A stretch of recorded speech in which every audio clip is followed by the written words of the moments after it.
Assalamualaikum warahmatullahi wabarakatuh.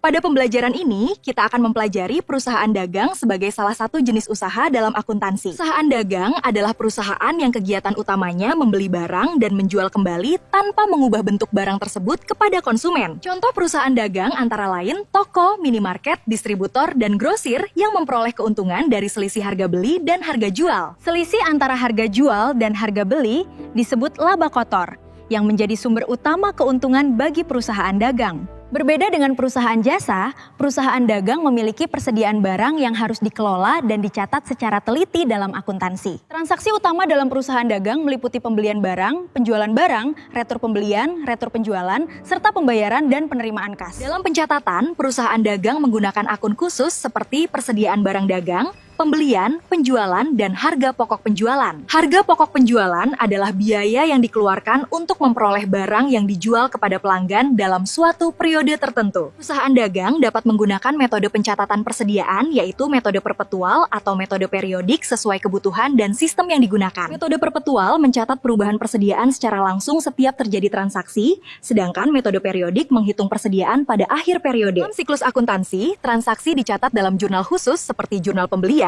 jurnal penjualan, jurnal penerimaan kas, dan jurnal pengeluaran kas. Setelah pencatatan jurnal, transaksi diposting ke buku besar untuk mengetahui saldo masing-masing akun dalam perusahaan dagang. Pada akhir periode, perusahaan menyusun laporan keuangan untuk mengetahui kinerja dan kondisi keuangan usaha secara menyeluruh. Laporan laba rugi perusahaan dagang mencakup perhitungan laba kotor, beban usaha, hingga menghasilkan laba bersih perusahaan. Selain itu, laporan posisi keuangan menunjukkan aset, kewajiban, dan modal perusahaan sebagai gambaran kondisi keuangan pada periode tertentu. Pengelolaan persediaan yang baik sangat penting agar perusahaan dapat menghindari kerugian akibat kelebihan atau kekurangan stok barang. Dengan pencatatan yang tepat, perusahaan dapat mengontrol arus barang dan mengetahui keuntungan yang diperoleh dari kegiatan penjualan. Pemahaman tentang perusahaan dagangan membantu kita mengetahui proses akuntansi yang lebih kompleks dibandingkan perusahaan jasa. Kesimpulannya, perusahaan dagang berfokus pada kegiatan jual beli barang dengan pencatatan persediaan dan perhitungan laba secara sistematis. Demikian pembelajaran hari ini, semoga materi perusahaan dagang dapat dipahami dengan baik.